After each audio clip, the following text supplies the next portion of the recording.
Byron Donalds represents Florida's 19th district in the U.S. Congress and recently had an opportunity to do something none of us have done. That's view the classified documents surrounding the criminal pay-to-play scheme that put $5 million from Burisma in the Biden's family pockets. Please welcome to our show for the first time in Nashville, Congressman Byron Donalds.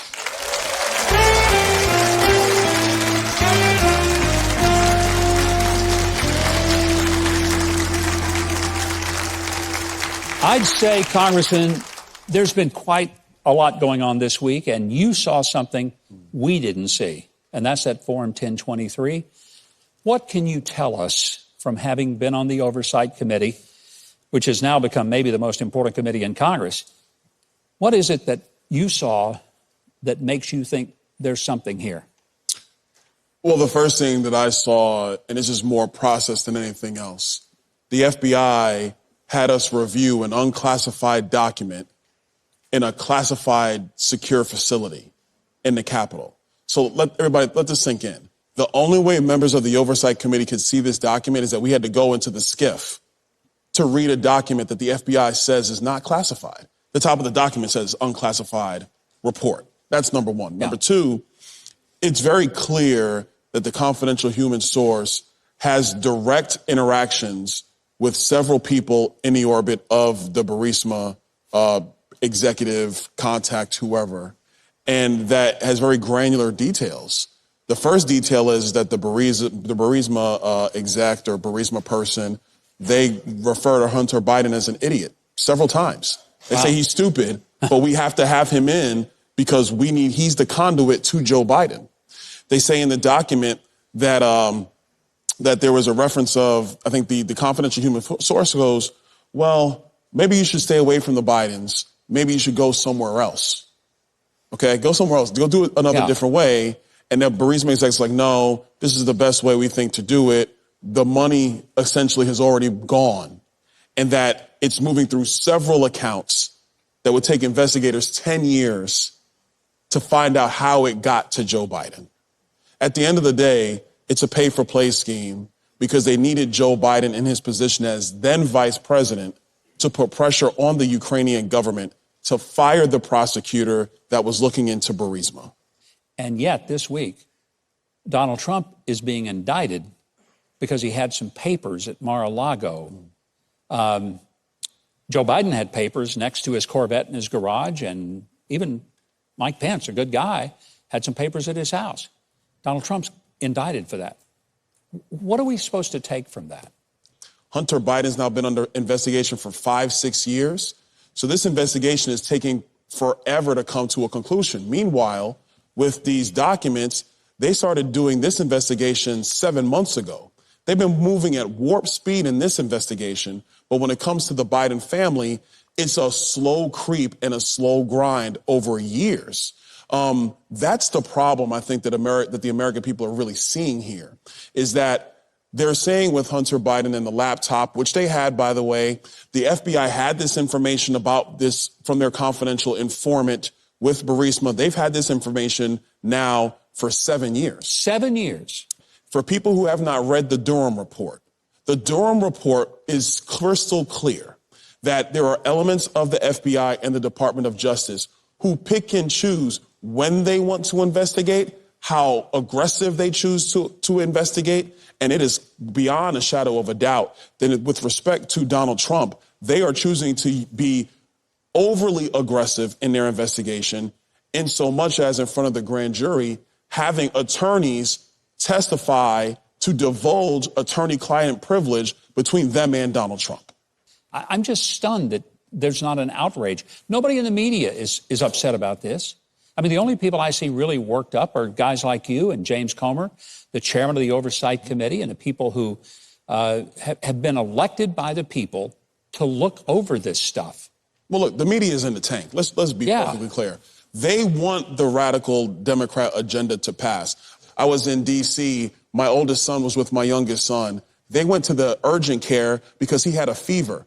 My son had to call me in order for me to authorize the doctor that she could go through the examination of my child. But you got districts who say, oh, no, it's totally fine to change a child's gender without telling the parents. That's how radical this agenda is. The media is in for the agenda. They want the agenda. So anything that would slow it down or stop their preferred candidates from winning, they're either going to ignore it, which is what they do most of the time with Joe Biden. They call it disinformation, which is what happened during the 2020 elections, or they look for any other issue to distract and to move the eyes of the American people towards. That is very frightening. There's going to be a lot more for us to discuss with Congressman Donalds right after the break. Don't you dare go away. We're just getting started. We'll be right back. Still to come, the cutting-edge magic of Shimshi. Then later, we pay tribute to a special artist community with Our Kind of Town. Don't go away.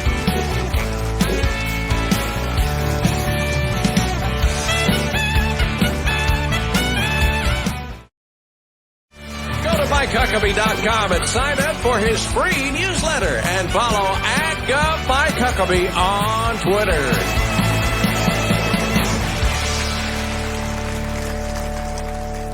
And welcome back. We're talking to Congressman Byron Donalds. He is representing the South District of Florida, but he's on the Oversight Committee, which is a critically important committee. You know, I've been stunned that the agencies of the federal government have stiff-armed you guys on the Oversight Committee as if they can tell you to go pound sand. I mean, you have a constitutional duty and obligation to oversee the things that are going on in the government. And when they tell you that, nah, we're not interested in complying, what do you do with that kind of stuff? Well, me personally, my attitude is defund them. Good You for see, you. the people Take are their the money ones away. who fund these agencies, not the other way around. Yeah. And so if you're not going to comply with requests of information, and this is serious. If you're not going to comply with requests for information from the elected representatives of the people, then that means you don't need my money.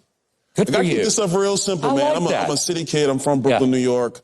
At the end of the day, if I'm giving you money and you're not going to answer my questions, then that means you don't need my money. And I wish some of these guys were mowing yards instead of running federal agencies, because I think we'd be better off if they were. It's crazy. We just went through this terrible debt ceiling stuff, and I understand that we didn't want to let it default. Mm-hmm. You were one of the people that said you just couldn't vote for that. Right. Walk us through what were your reasons in saying, I'm not voting for the debt ceiling bill.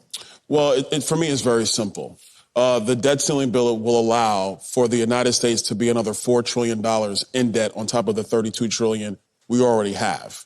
And in my view, the cuts associated with this $4 trillion raise, roughly $12 million in cuts in the first year, is just not enough. Yeah. I used to work in banking, okay? I'm not concerned if you borrow money, but there has to be a consistent way that you can demonstrate you can, one, pay me back, and two, your operations are stabilized, whether that's in a business or in a family. Yeah. In the federal government, the spending is out of control, and Washington has no muscle memory to say, man, you know what? We are spending a lot of money. Maybe we should trim this down. So in my view, if you can't be disciplined in your normal operating business, then I'm not going to support you going out to the markets and borrowing more money. And that's my position. How can we get you cloned? How can we get a few more people to think like you're thinking? So I think you have more members who are coming to D.C. who think this way. And I think that it's going to become more apparent. But there is this existential, I think, battle in Washington. It's really an existential battle for the country. Voters have to start understanding, if you want a government that provides a military, that provides benefits, that does all these various things, you need a government that's lean. You need a government that is fiscally responsible. That way it can continue to do these things into the future. If voters don't take that seriously, why would politicians take that seriously? Yeah. And the second part is, I do believe in term limits. I think that we need to have a washout of members across the board. Time to go home. Yep. Time to go home. Yep.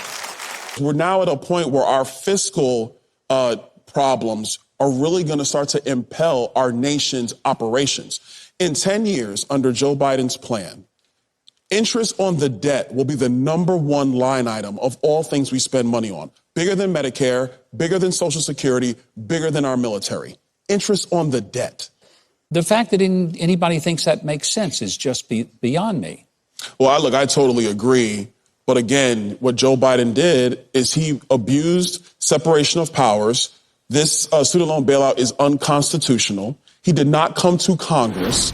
But the problem we have in Washington, and frankly in media and largely in politics, is he has become accustomed to going around Congress, and there are no repercussions from people out at large saying, this is wrong. Yeah. You should not be doing that. And then the only time you can really remedy that is with budget appropriations and at elections. Final question. Do you think the Oversight Committee will get to the bottom of all of this scandal involving the Bidens and the bribery? Mm-hmm. Are we going to see something come out of it that will ultimately result in accountability? That's, I think, what American people would like to see. Yeah, I definitely believe so. Okay. I think that we're going down that course. The big difference between us and the way Nancy Pelosi ran things is Nancy Pelosi picked her target. It was obviously Donald Trump. Yeah. And then he was guilty until proven innocent.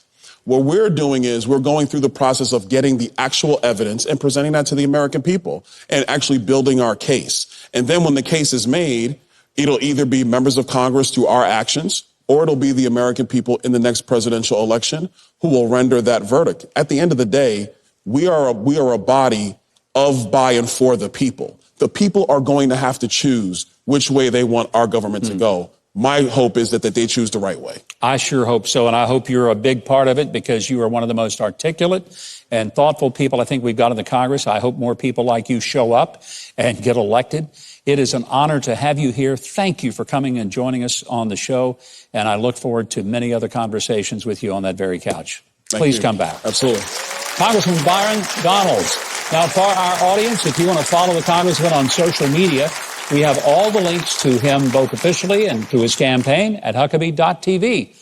Right now, Keith Bilbrey is standing over there all by himself, and boy, is he ever really anxious to tell us what's coming up next on the show. Oh, I am. Prepare to be amazed. Magician Shimshi is after the break. Then later tonight, a musical performance by the very talented Bree Carter on Huckabee.